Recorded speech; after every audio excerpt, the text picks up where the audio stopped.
दर्शकों नमस्कार। दुनिया भर में धर्म गुरुओं की बाढ़ सी आई हुई है। सनातन हितैषी होने का दावा करने वाले बहुत से धर्मगुरु आपको हर रोज कथा करते हुए मिल जाएंगे, लेकिन क्या ये धर्मगुरु सच्चे सनातन हितैषी हैं या नहीं? आज हम आपको बताएंगे कि आखिर सही मायने में सनातनी कौन है और कौन है सनातन धर्म का सच्चा हितैषी। अपने आप को सनातन का सबसे बड़ा हितैषी बताने वाले कुछ धर्म गुरुओं के बारे में एक चौंका देने वाली वीडियो आपके सामने रख रहे हैं। वीडियो देखने के बाद आप खुद विचार कीजिए, क्या ये धर्म गुरु सनातन धर्म के हितैषी हो सकते हैं? देखिए। क्या आपको पता है कि देश का सबसे महंगा कथावाचक कौन है? क्या आपको पता है स्वामी रामभद्राचार्य अपनी एक कथा का कितना फीस चार्ज करते हैं? क्या आपको पता है जया किशोरी और पंडित धीरेन्द्र शास्त्री से लेकर तमाम बड़े कथावाचक अपनी एक कथा का कितना पैसा लेते हैं? आज आपको 7 ऐसे बड़े कथावाचक के बारे में बताने जा रहे हैं। दोस्तों, देखा जाए तो वर्तमान समय में लोगों का अध्यात्म की ओर रुझान तेजी से बढ़ रहा है और इसी झुकाव के कारण देश में खूब सारे भागवत कथा के आयोजन भी हो रहे हैं। सोशल मीडिया के इस दौर में कुछ कथावाचक तो बेहद कम उम्र में रातों रात फेमस हो गए हैं और तो और उनके कथावाचन के डिमांड में जबरदस्त बढ़ोतरी भी हुई है। आज हम आपको देश के कुछ ऐसे ही चुनिंदा कथावाचकों के बारे में बताएंगे, साथ ही ये भी बताएंगे कि वे एक कथा के लिए कितना चार्ज करते हैं। चलिए सबसे पहले हम बात करते हैं जगत गुरु रामभद्राचार्य की। जगत गुरु रामभद्राचार्य का जन्म उत्तर प्रदेश के जौनपुर में सरयू पहाड़ी ब्राह्मण परिवार में मकर संक्रांति के दिन 1950 में हुआ था। जगत गुरु रामभद्राचार्य जब 2 महीने के थे तभी उनकी आंखों की रोशनी चली जाती। अपनी एक कथा का 5 लाख रुपए से 10 लाख रुपए तक की दक्षिणा लेते हैं। नंबर 2 पर आती है जया किशोरी।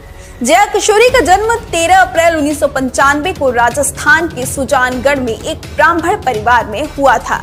उनका रियल नाम जया शर्मा है और उन्हें किशोरी की उपाधि दी गई, इसीलिए वे अपने नाम में जया किशोरी का इस्तेमाल करती हैं। मीडिया रिपोर्ट्स के मुताबिक श्रीमद् भगवत के वाचन के लिए वो 9,50,000 रुपए फीस लेती हैं। फीस का आधा हिस्सा 4,25,000 रुपए वह कथा से पहले और बाकी कथा होने के बाद लेती हैं। नंबर 3, पंडित प्रदीप मिश्रा। पंडित प्रदीप मिश्रा का जन्म 1980 में मध्य प्रदेश के सीहोर जिले में हुआ था। उनका जन्म सीहोर जिले में होने के कारण लोग उन्हें सीहोर बाबा के नाम से भी जाना करते हैं। पंडित प्रदीप मिश्रा की फीस की बात करें तो एक कथा का तकरीबन 17 से 18 लाख रुपए वो चार्ज करते हैं। नंबर 4 पर आते हैं अनिरुद्धाचार्य। अनिरुद्धाचार्य जी का जन्म 27 सितंबर 1989 को जबलपुर मध्य प्रदेश भारत में हुआ था। उनके माता पिता अध्यात्म से जुड़े हुए थे और बचपन से ही वो भी अध्यात्म में रुचि रखते थे। महाराज भागवत कथा वाचन का 1 लाख प्रतिदिन से भी ज्यादा लेते हैं और कथा 7 दिन तक चलती है। महाराज जी के द्वारा कथा करवाने का पूरा खर्चा 12 से 15 लाख रुपए तक अनुमानित है। नंबर 5 पर आते हैं कथावाचक देवकीनंदन। कथावाचक देवकीनंदन ठाकुर की अगर बात करें तो उन्हें हम एक पुराण कथावाचक, गायक और आध्यात्मिक गुरु भी कह सकते हैं। 1997 से ये श्रीमद् भागवत कथा, श्री राम कथा, देवी भागवत, शिव कथा, भागवत गीता इत्यादि पर प्रवचन दे रहे हैं। देवकीनंदन ठाकुर जी की नेटवर्क लगभग 5 से 7 करोड़ है। महाराज देवकीनंद ठाकुर विश्व शांति सेवा चैरिटेबल ट्रस्ट के संस्थापक भी हैं। इंटरनेट पर मिली जानकारी के अनुसार वो एक कथा करने के लिए फीस जो लेते हैं वो 10 से 12 लाख लेते हैं। नंबर 6 पर आते हैं पंडित धीरेन्द्र शास्त्री। पंडित धीरेन्द्र शास्त्री का जन्म 4 जुलाई 1996 में बुंदेलखंड के अंचल के छतरपुर जिले के गड़ा गांव में हुआ था। यहीं से उन्होंने अपने जीवन की शुरुआत की थी। बता दें कि धीरेन्द्र शास्त्री एक कथा करने का कितना पैसा लेते हैं, इस बात की सटीक जानकारी या आधिकारिक रूप से जानकारी नहीं है। अलग अलग वेबसाइट पर अलग अलग जानकारी दी गई है। कुछ वेबसाइट पर ऐसा दावा करती हैं कि पंडित धीरेन्द्र शास्त्री एक दिन के लगभग 10 से 15 लाख रुपए दक्षिणा लेते हैं और वह अपने कई बयान में ये भी कह चुके हैं कि कोई भी व्यक्ति अपनी पत्नी और परिवार को छोड़कर हमें कुछ भी दान कर सकता है। नंबर 7 पर आते हैं राजन जी महाराज। राजन जी महाराज का जन्म पश्चिम बंगाल के कोलकाता में एक ब्राह्मण परिवार में हुआ था। उन्हें बचपन से ही आध्यात्म में विशेष रुचि थी। उनका असल नाम राजन तिवारी है। उनके सीताराम का भजन बहुत प्रसिद्ध है। वो अपनी कथा और भजन के लिए 10 से 12 लाख रुपए चार्ज करते हैं। तो ये थे 7 बड़े कथावाचक जिनके बारे में मैंने आपको बताया।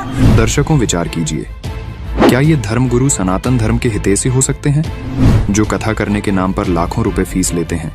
जो धर्मगुरु अपनी कथाओं में श्रद्धालुओं को दान धर्म करने के प्रवचन देते हैं, वो खुद ही लाखों रुपए कथा करने के लिए ले रहे हैं। दर्शकों, पुराणों में प्रमाण है कि जब राजा परीक्षित को सर्प ने डसना था, तो पूरी पृथ्वी पर कोई ऐसा कथावाचक नहीं था जो राजा परीक्षित को कथा सुना सके, क्योंकि सभी को पता था 7वें दिन परिणाम आ जाएगा और नकली कथावाचक का पर्दाफाश हो जाएगा, क्योंकि उनमें से कोई भी कथावाचक कथा सुनाने का अधिकारी नहीं था।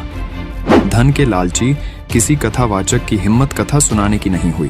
तब स्वर्ग से सुखदेव ऋषि को बुलाया गया। सुखदेव ऋषि ने कथा सुनाने के बदले कोई धन नहीं लिया, जिससे राजा परीक्षित को लाभ मिला।